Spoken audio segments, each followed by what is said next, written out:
Hi, this is genelantz on the Workers Beat. Are you ready for a general strike? If you are rethinking your politics because of these unprecedented times, you might enjoy a video on YouTube that's just been up a couple of weeks. It's called General Strike. And apparently it's a popular one because it's already got 20,000 viewings, and that's pretty good for 2 weeks. Now, most of us don't even know what a general strike is in America because it's been 70 years, 75 years since we've had one. And that's not happened in our times of activism. A general strike, or more properly a political strike, is one where workers get together to make a significant political change.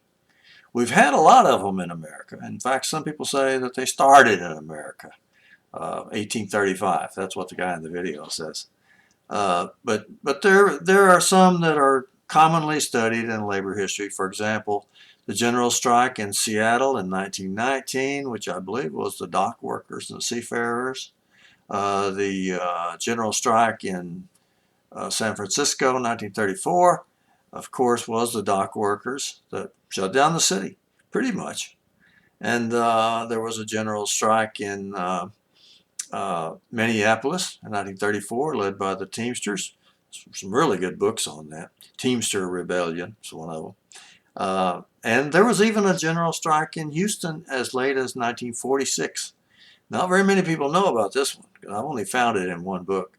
But it says that the city workers, who didn't even have a union, went out on strike over some issue with the city in 1946. You have to kind of remember that 1946 was the highest level of strike activity in all of American history. So during 1946, these city workers went out. The dock workers, for some reason, picked up their cause and shut down the city.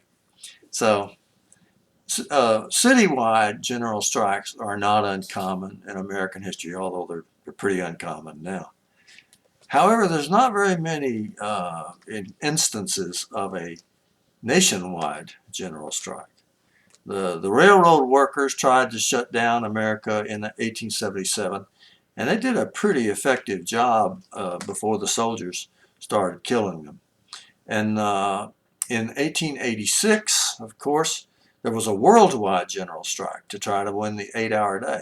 And our interpretation of that is that it was centered in Chicago, and that the Haymarket Massacre was kind of the part of it that everybody talks about now. But it was a worldwide general strike, and there were strikes in Texas during that period in 1886. But we haven't had a general strike in a long time, and maybe that's why I liked this video. In the video, a very handsome young man explains that we should immediately begin to prepare for a general strike. He says there's really two kinds of strike that he recommends. One is where people stay away from work. That's what I thought was a general strike. But he also says a rent strike could be a general strike. If everybody in America pretty much on the same time stopped paying their rent. So there's two kinds of activities, a rent strike and a strike at work. Now normally, people wouldn't even listen to this. This would just be some radical talking, because those of us that have been around the movement for a while have heard this many, many times and don't pay much attention to it. But these aren't normal times. Maybe the guy is right. Why not look at the positive side? And there are some positive things about this video. For one thing, the guys are really nice. He's a really good presenter. I'm sure he's had several courses in college communications, because he's a lot better at this than most of us, and gets through the whole thing without stuttering, which is pretty impressive for 42 minutes. Another thing is that he doesn't, like a lot of radicals, he doesn't act like he knows everything and that all of America is just waiting for him to give the signal so that they can all take off work and get 100% participation and overthrow the government tomorrow, or at the latest by 2 days from now. He doesn't say that. His goals are pretty much the same as almost any progressive organization would have, which is he wants protection for workers from the COVID-19 virus. He wants fair wages for all workers, and he wants health care for all. I mean, that's not even radical. There's a lot of people running for office, and some of them that are in office, that would agree with those things. So he thinks, though, a general strike is how we should get these three things. And he shows a lot more humility about just how to do it, because he doesn't give us a timetable. He doesn't say, here's when I want you to do it. He says, you should start today, but you should start joining progressive organizations and helping those progressive organizations along. If there are strikes going on, he says there are strikes at McDonald's here and there and strikes at Amazon. He says when there are strikes, we should join together and support them, and just generally work toward the day when we can actually have one of these nationwide political strikes. One movement that he particularly singles out a couple of times in the video is that of indigenous persons, the Native Americans movement. He suggests that they're better leaders than other civil rights organizations or unions or other organizations. But, in other words, it's just progressive stuff. And the only difference is that he's calling for a general strike and saying that should be our goal and we should be working toward a general strike. He doesn't give a timetable, and maybe I'm just an old radical, but I was a little disappointed that he didn't mention May the 1st, because May the 1st when they did it in 1886, and that's traditionally the International Workers' Day, and it's the time of day every year when I always think maybe there'll be a general strike. But so anyway, he gave persuasive arguments for a general strike from a very pleasant young man who says that this is the most important political period in his entire life. Well, he's only about 25. Now, I'm 3 times that old, and I agree with him. This is the most important political time in my or his entire life. Getting ready for a general strike is a good idea. I agree with the guy. It's not just a radical thing. If wanted to be negative, one could complain, of course, that radicals are always calling for general strikes. And it's true, but it doesn't mean that they're wrong every time.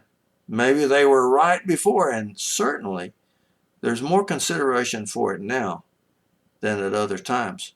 In the paper today, the governor of Texas is trying to get everybody to go back to work in the middle of a pandemic when people are dying because they got together with other people. So maybe this is the right time, and maybe even if a radical person called for a general strike every day, that doesn't mean he's going to be wrong every day. This might be the day that he was right. Remember Abigail Van Buren, the columnist that wrote Dear Abby? She used to say that even a broken clock is right twice a day. And I think that's appropriate for this. But digging a little deeper, one wonders why in this particular video the brother doesn't identify any particular organization with whom he agrees and that has his program and that we should enjoy and we should join and give their money to and things. He does give us some hashtags. Hashtag General Strike 2020, hashtag Rent Strike 2020, and hashtag Care Strike. And then the video at the end gives his name. His name is American Johnson, and his title is Corn Pop Ambassador to Vietnam. I don't know what that means. And it's not American spelled American, it's American spelled with an E. But I don't know why I would have that name and why I would have that title. Then it began to put me off because then they ran at the end of the video, 42 minutes, they ran a long list of just people's names. I don't know any of those people.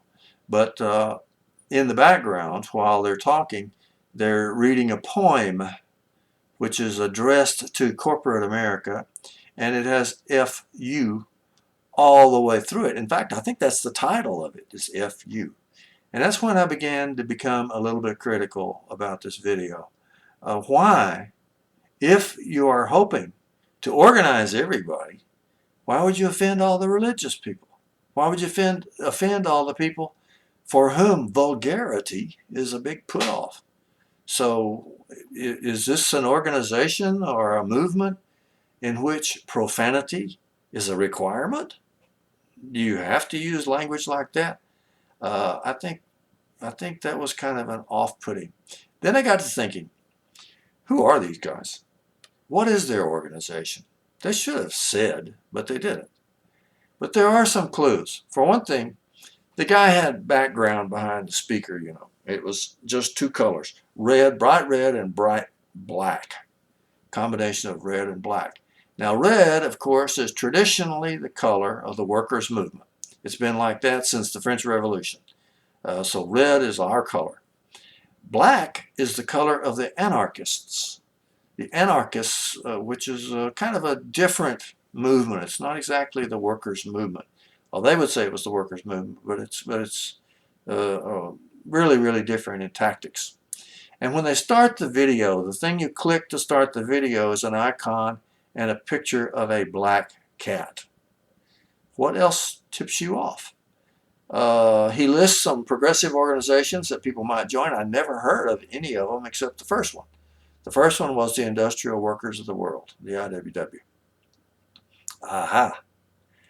What American radical group has red and black for their color, has a black cat symbolizing sabotage for their symbol, and has general strike for their entire program?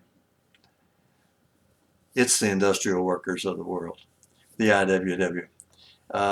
I don't know if this guy is a member of the IWW or something, but this is their program.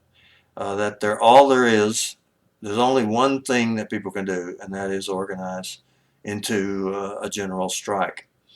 So if you can talk 42 minutes about what American workers should be doing and not even mention union contracts and winning good union contracts, and not even mention electoral politics like the presidential race, it's a very important race that's going on right now.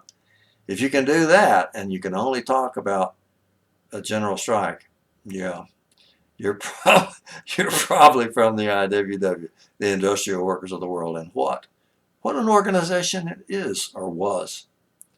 Did some fabulous things, changed the whole way that people thought about unions, and changed the whole way that people thought about revolution, even though they were never really, really big. The highest estimate I've ever seen was that they had 125,000 members at one time. The government came down on them really, really, really hard, starting in about 1917.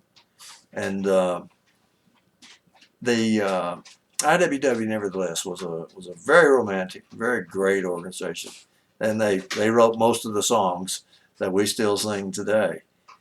And they always call for a general strike. That doesn't mean that they were always wrong. And it certainly doesn't mean that they're wrong today. So give it some consideration. You can look up IWW. Wikipedia's got a really good discussion about who they were and what they thought. And you can look up General Strike, and there's about 10 videos. Most of them just say, General Strike, start it right now. But the one I'm talking about is pretty well thought out, a really good argument for a general strike, 42 minutes. It's called General Strike. This is Genelantz on the Workers Beat. Hope you'll try everything and keep struggling. Thanks.